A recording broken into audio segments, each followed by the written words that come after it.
This video is sponsored by Shri Balaji dhaba, एकमात्र air condition और सारी सुविधाओं से लेस आपकी खुशियों के साथ शुद्ध शाकाहारी भोजन। हमारा पता है ground floor, Sitapur road, near engineering college, चौराहा, लखनऊ। बलरामपुर पहुंचे पूर्व मुख्यमंत्री अखिलेश यादव। गैसड़ी विधायक स्वर्गीय एसपी यादव को दी श्रद्धांजलि।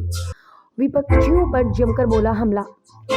सपा के राष्ट्रीय अध्यक्ष व यूपी के पूर्व सीएम अखिलेश यादव आज बलरामपुर पहुंचे, जहां उन्होंने गैसड़ी के विधायक स्वर्गीय डॉक्टर एसपी यादव को श्रद्धांजलि दी और शोक संतप्त परिजनों से मिलकर उन्हें सांत्वना दी। बलरामपुर जनपद के गैसड़ी विधानसभा के विधायक डॉक्टर एसपी यादव की बीती 26 जनवरी को मृत्यु हो गई थी। इनके दिवंगत आत्मा की शांति हेतु आज सपा के राष्ट्रीय अध्यक्ष एवं यूपी के पूर्व मुख्यमंत्री अखिलेश यादव बलरामपुर पहुंचे, जहां उन्होंने स्वर्गीय डॉक्टर एसपी यादव के आवास पर पहुंचकर परिजनों से मिलकर उन्हें सांत्वना दी और उन्होंने कहा कि स्वर्गीय डॉक्टर एसपी यादव गरीबों के मसीहा थे। उन्होंने जीवन भर गरीब, मजदूर, मजलूम लोगों की सेवा की। वे नेताजी के बहुत ही करीबी थे एवं मेरे परिवार के समान थे, इसलिए हम सभी को उनके निधन पर बेहद दुख है। स्वर्गीय एसपी यादव के सुपुत्र राकेश यादव ने उन्होंने कहा कि आपने अपना पिता और परिवार खोया है, तो हमने अपने पार्टी का बहुत ही महत्वपूर्ण व्यक्ति को खोया है। इस दौरान उन्होंने बलरामपुर जनपद के सपा के जिले अध्यक्ष एवं पूर्व सपा विधायकों से भी मुलाकात की। कार्यक्रम स्थल पर मौजूद जनता ने उनका अभिवादन किया। प्रेस वार्ता के दौरान उन्होंने भाजपा पर निशाना साधते हुए कहा कि भाजपा ने कहीं कारखाने लगवाए हो तो वह बताएं। आरोप तो बीजेपी वाले समाजवादियों पर लगाते थे, लेकिन अब तो डबल इंजन की सरकार है।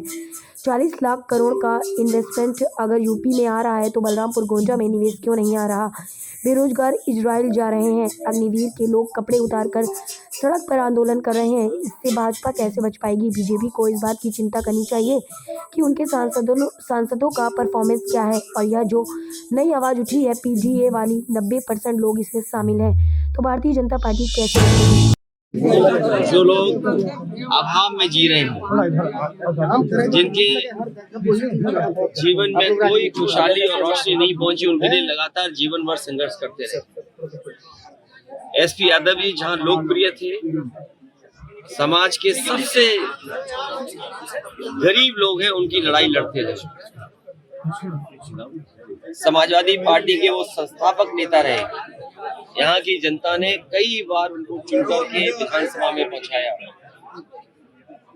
जहाँ एसपी यादव दुख, दर्द, परेशानी में हमेशा खड़े रहते थे, वहीं तराई के इस क्षेत्र में और आसपास के क्षेत्र में बहुत ही लोकप्रिय नेता रहे। हम लोगों ने उन्हें खोया है। हमारी पार्टी की और इनके परिवार की बहुत क्षति हुई है।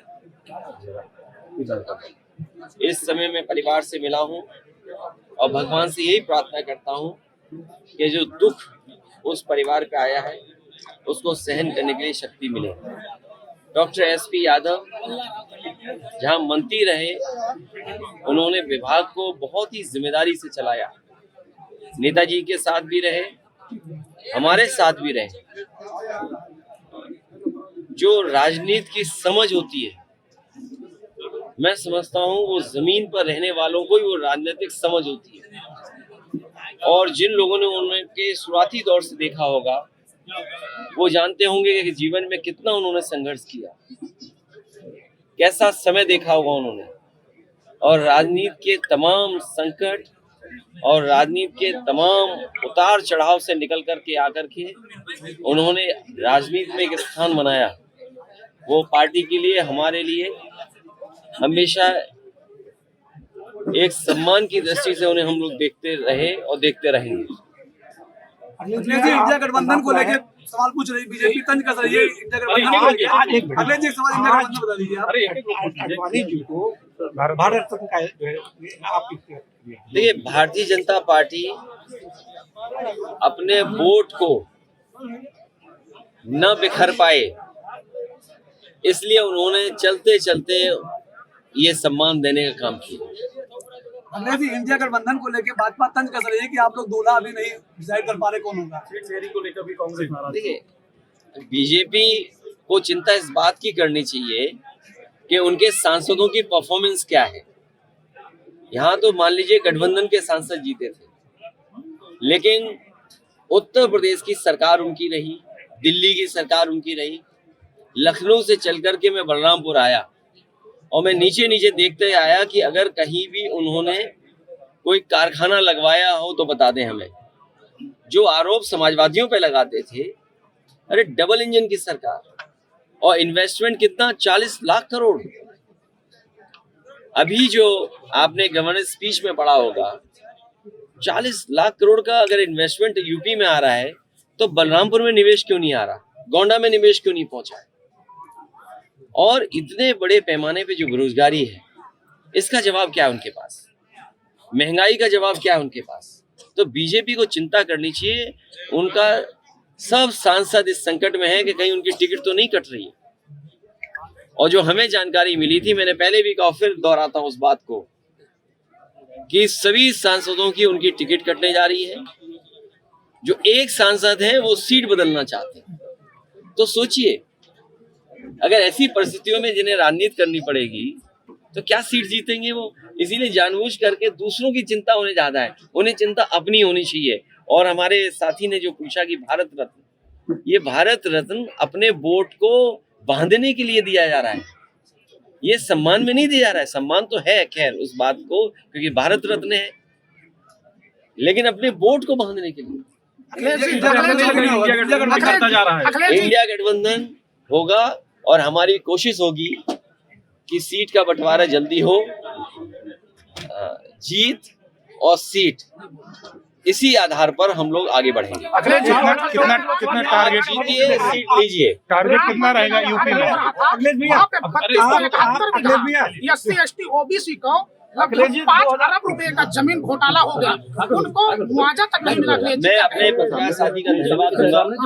मैंने कई बार ये कहा कि अगर कोई पुण्य काम होने जा रहा हो, कोई बहुत बड़ा काम होने जा रहा हो और पीडीए के लोग दुखी हों, 90% आबादी वाले लोग दुखी हों, तो ऐसे पुण्य काम में उनको भी कम से कम भला होता।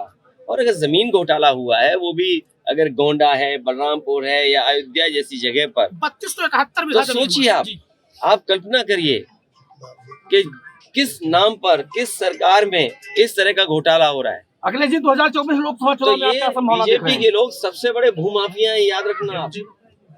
जहाँ कहीं भी जमीन कब्जा हो रही है और आप जांच करोगे तो वो बीजेपी वाले ही मिलेंगे। BJP, Bharatiya Janata party भूमाफिया party बन गई है। अगर बीजेपी की राम लहर में आप उड़ जाएंगे, आपकी पार्टी मेरी राम लहर चल रही है। कोई लहर नहीं है, ये जो बेरोजगार इजराइल जा रहे हैं, ये जो बेरोजगार इजराइल जा रहे हैं, और जो बेरोजगार इजराइल जा रहे हैं और जो अग्निवीर के लोग कपड़े उतार के आंदोलन कर रहे हैं, इनसे कैसे बीजेपी बच पाएगी? और ये जो नई आवाज उठी है पीडीए वाली, इसमें पीड़ित दुखी अगड़े भी हैं, ये ना भूलें अपने आप को।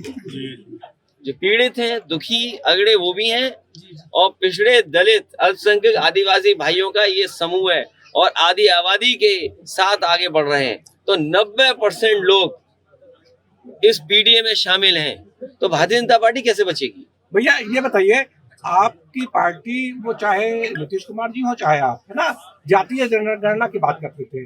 अब नीतीश जी जो है एनडीए में शामिल हो गए हैं, आपकी जातीय जनगणना का क्या हो? नहीं, उनके जाने से मुद्दा थोड़ी खत्म हो जाता है। हमें तो बधाई देना चाहिए नीतीश जी को, कम से कम शुरुआत तो कर गए। ये बात अलग है कि वो कामयाब नहीं हुए, बीजेपी के लोगों ने कुछ जादू चला दिया, क्या किया उस बारे में मैं नहीं जाना चाहता हूँ। लेकिन जो बात उठी है, जाति जनगणना, आबादी के हिसाब से हक और सम्मान, बाबा साहब भीमराव अम्बेडकर जी यही तो चाहते थे। हमारा संविधान यही तो रास्ता दिखाता है। हमारा संविधान ये कहता है कि हर जो पिछड़े दलित हैं उनको विशेष अवसर, आबादी के साथ आगे बढ़ रहे हैं। तो 90% लोग इस पीडीए में शामिल हैं, तो भारतीय जनता पार्टी कैसे बचेगी? भैया ये बताइए, आपकी पार्टी, वो चाहे नीतीश कुमार जी हो चाहे आप, है ना, जातीय जनगणना की बात करते थे। अब नीतीश जी जो है एनडीए में शामिल हो गए हैं, आपकी जातीय जनगणना का क्या हो? नहीं, उनके जाने से मुद्दा थोड़ी खत्म हो जाता है। हमें तो बधाई देना चाहिए नीतीश जी को, कम से कम शुरुआत तो कर गए। ये बात अलग है कि वो कामयाब नहीं हुए, बीजेपी के लोगों ने कुछ जादू चला दिया, क्या किया उस बारे में मैं नहीं जाना चाहता हूँ। लेकिन जो बात उठी है, जाति जनगणना, आबादी के हिसाब से हक और सम्मान, बाबा साहब भीमराव अम्बेडकर जी यही तो चाहते थे। हमारा संविधान यही तो रास्ता दिखाता है। हमारा संविधान ये कहता है कि हर जो पिछड़े दलित हैं उनको विशेष अवसर मिलने चाहिए, जो अल्पसंख्यक हैं उन्हें विशेष अवसर मिलने चाहिए। तो आखिरकार क्यों नहीं मिले? तो उस दिशा में जो काम किया है, अगर वो काम पूरा नहीं कर पाए हैं तो समाजवादी लोग उस काम को पूरा करेंगे। आप भारत जोड़ो यात्रा में शामिल होंगे? देखिए, मुश्किल तो ये है कि कई बड़े आयोजन होते हैं, बड़े कार्यक्रम होते हैं, हम लोगों को निमंत्रण ही नहीं मिलता, तो अपने आप क्या मांगे हम निमंत्रण? जैसे राम मंदिर में तो निमंत्रण मिला था आपको, अपने आप मांगने से मिला। जब आवाज उठाई हम लोगों ने कि बताओ हमारा घर गंगा जल से धोया, तब सुनने में आया कि उन्होंने कहा निमंत्रण दे दो, ठीक है इनको। अभी आप गए नहीं, कब तक जाएंगे दर्शन करने? वो समय आएगा। मैंने आज से कहा कि ये देखिए जो समय है, समय के हिसाब से सब चीजें होती हैं, अखिलेश जी, और भगवान हमें बुलाएंगे तो हम जाएंगे। और कब उनकी इंडिया गठबंधन बनेगा नहीं बनेगा? कब इच्छा हो जाएगी बुलाने की, अभी तो भगवान ही जानते हैं। अखिलेश जी, इंडिया गठबंधन बनेगा, इंडिया गठबंधन बना दीजिए। कितना चलेगा ही छोड़ के आप। अगर उससे अलग कोई बात नहीं बताओ। कितनी शेयरिंग आप चाह रहे हैं यूपी में? कितनी नहीं गठबंधन? जीत ही है, जो जीते वो सीट ले। जीत ही आधार है हमारा बंटवारे का सीट। तो वो तो जीत तो बाद में होगी, पहले तो बंटवारा नहीं, होगा। आप भी कुछ चीजें जानते हो। मान लीजिए श्रावस्ती है, ये जिला है, जी। गठबंधन जीता था। आप और हम जानते हैं कि क्या समीकरण होना चाहिए। अगर बीजेपी ये कदम उठाती है तो हम ये कदम उठाएंगे, तो उसमें क्या दिक्कत है? तो जब समीकरण से चुनाव हो रहा है तो हम भी अपना समीकरण से इंतजार करेंगे। Wait and watch. नहीं, वेट एंड वॉच क्यों? हमने देखा नहीं, आपको अनाउंस कर दी सीटें, तो हमें पता है कि समीकरण क्या बनाना है। कांग्रेस करी, हमसे पूछा नहीं गया। नहीं, ये जिस स्तर पे बात होनी चाहिए थी उस स्तर पे बात हुई है, और जानकारी जिस स्तर पे देनी चाहिए उस स्तर पे जानकारी दी है, और गठबंधन होगा, बातचीत हो रही है, और लगातार हम लोगों का प्रयास रहेगा कि गठबंधन मजबूत हो।